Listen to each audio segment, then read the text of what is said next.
հարց համար 11 կենսաթոշակների բարձրացման մասին հարցազեկուցող աշխատանք։ Կառավարությունն այսօրվա նիստում հավանություն է տվել կենսաթոշակը բարձրացնելու նախագծին։ Ըստ աշխատանքի եւ սոցիալական հարցերի նախարարի ապրիլի 1-ից մինչեւ 10,000 դրամ եւ ավելի կբարձրանան 623,000-ից ավելի քաղաքացու կենսաթոշակը։ Ավելի քան 39,000-ի քաղաքացու, հիմնականում զինվորական թոշակ ստացողների գումարը կավելանա մոտ 8,500 դրամով։ Նախատեսված է նաև 10,000 դրամով բարձրացնել հաշմանդամություն ունեցող քաղաքացիների նպաստները։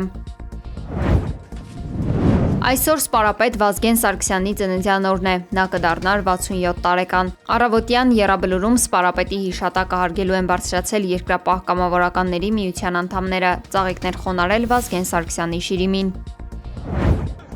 Ադրբեջանի պաշտպանության նախարարությունը հայտարարել է, որ Իրանը անօդաչու թռչող սարքերով հարվածել է Նախիջևանին եւ ամբողջ պատասխանատվությունը կրում է Իսլամական Հանրապետությունը։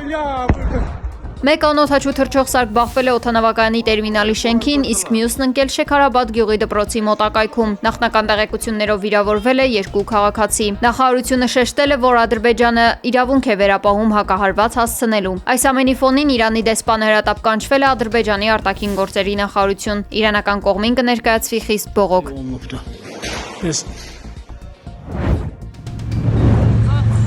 Այսօր Բաքվից Հայաստան է ուղարկվել նավթամթերքի հերթական խմբականակը։ Ադրբեջանական լրատվամիջոցների հաղորդմամբ Հայաստան է ուղարկվել 1984 տոննա դիզելային վառելիք, բաղկացած 31 վագոնից։ Բացի այդ, այսօր Հայաստան է ուղարկվել Ռուսաստանից 135 տոննա պարարտանյութ տեղափոխող 2 վագոն, որոնք անցնում են Ադրբեջանի տարանցիկ ճանապարհով։ Իրանի փորձագետների խորհրդի անդամները հայտնել են, որ երկրի նոր գերագույն առաջնորդի ընտրության գործընթացը մոտենում է ավարտին։ Ըստ մամուլում 3 շրջանառվող տեղեկության Ալի Խամենեին կհաջորդի նրա որդին՝ Մոջթաբա Խամենեին։ Իրանը շարունակում է ենթարկվել օդային զանգվածային հարձակումների։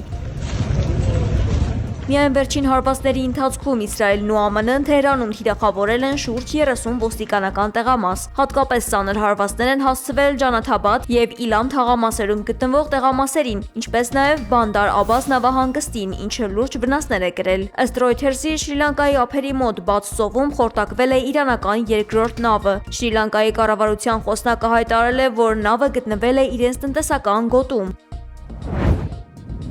Իսրայելական բանակը հայտարարել է Թեհրանի կենտրոնում բալիստիկ հրթիռների պահեստներին եւ ռազմական ենթակառուցվածքներին հարվածելու մասին։ Թիրախավորվել են վերգետնյա եւ ստորգետնյա օբյեկտները։ Իսրայելական կողմի փոխանցմամբ ոչնչացվել են նաեւ այն կենտրոնները, որտեղ պահվել են ինքնաթիռներ, խոցելու համար նախատեսված հրթիռներ։ Լիբանանյան Հեզբոլահը իր առաջին պաշտոնական հայտարարությամբ տեղեկացրել է, որ ի պատասխան իսրայելական ագրեսիայի հրթիռակոծել է Գալիլեայի շրջանում գտնվող հակառակորդի դիրքերը։ Քուվեյթում Իրանը թիրախավորել է ամերիկյան զինվորականների տեղակայման վայրերը։ Հարձակումների ուժգնության պատճառով ԱՄՆ բանակը ստիպված է եղել զինծառայողների մի մասին տեղափոխել քաղաքի բնակելի թաղամասեր։ Դիվանագիտական հարթակում Իրանի արտգործնախարարի տեղակալը հայտնել է, որ ռազմական գործողությունների սկզբից ի վեր իրենք ԱՄՆ-ից երկխոսության որևէ ազդակ չեն ստացել։ Նա շեշտել է, որ Թեհրանը նույնպես որևէ հաղորդագրություն չի փոխանցել ամերիկյան կողմին, քանի որ այժմ երկիրը զբաղված է սեփական պաշտպանությամբ։ من اول توضیح بدم در خصوص آنچه که در خیابان‌های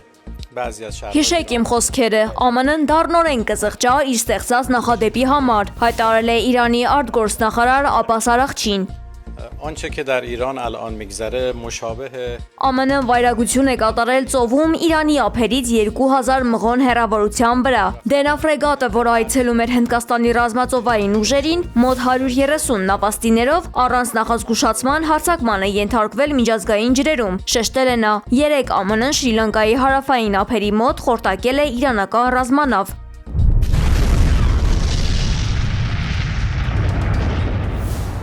Ըստ Շրի Լանկայի արտաքին գործերի նախարարության, փրկարարներին հաջողվել է ջրից դուրս բերել միայն 32 նավաստիի։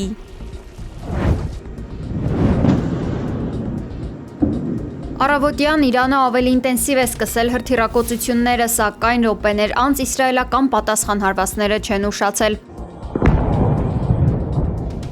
Իսրայելական հրետանու տակ են հայտնվել Իրանի մայրաքաղաք Թեհրանը եւ Բենդեր Աբբաս քաղաքը։ Իրանը շարունակում է նաեւ թիրախավորել Բահրեյնում, Իրաքում եւ Էմիրություններում ամերիկյան ռազմաբազաները։ Հորմուզի նեղուցը փակելու պատճառով մոտ 20,000 նավաստիներ մնացել են կանգնած նավերի վրա։ Այս մասին հայտարարել է ՄԱԿ-ի միջազգային ծովային կազմակերպության գլխավոր քարտուղար Արսենիո Դոմինգեսը։ Դեռ պատերազմի սկզբնական շրջանում էր Իրանը հայտարարել, որ Հորմուզի նեղուցում ցանկացած ԱՄՆ ռազմածովային բազա կհայտնվի իրենց թիրախում։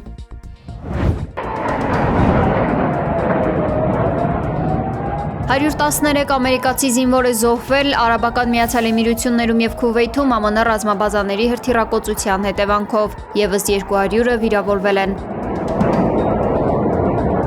Ավելի վաղ ամերիկյան կողմը հայտնել էր 6 զինվորականի մահվան մասին։ Զուգահեռ հարևան Իրանում ռազմական գործողությունների հետևանքով տուժածների թիվը գերազանցել է 6000-ը։ Իրանական հեռուստաընկերության ուղիղ եթերում հայտնել է Իրանի շտապօգնության ծառայության ղեկավար Ջաֆար Միադֆարը։ Now, Mr. President, today, senators face a choice.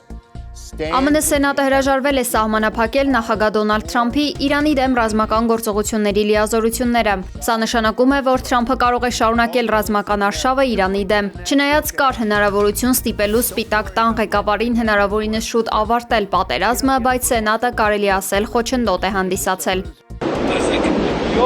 Երեկ ԱՄՆ Սենատը որոշել էր սահմանափակել Թրամփի լիազորությունները եւ կայացել էր արտահերթ նիստ քվեարկության նպատակով։ Իրանին հարվածներից հետո կոնգրեսի տասնյակ դեմոկրատներ քննադատել էին վարչակազմի գործողությունները, նշելով պատերազմի սրման բարձր ռիսկերը եւ սահմանադրական ընթացակարգերի խախտումները։ Դեմոկրատական կուսակցության ներկայացուցիչները պահանջել էին, որ Սպիտակ տունը հիմնավորի Իրանին հարվածելու եւ պատերազմ հրահրելու նպատակները։ Նրանք պահանջել էին նաեւ, որ ռազմական գործողությունների վերաբերյալ ապահովի թափանցիկություն ներկայացուցիչների պալատի եւ ամերիկյան ժողովրդի առջև։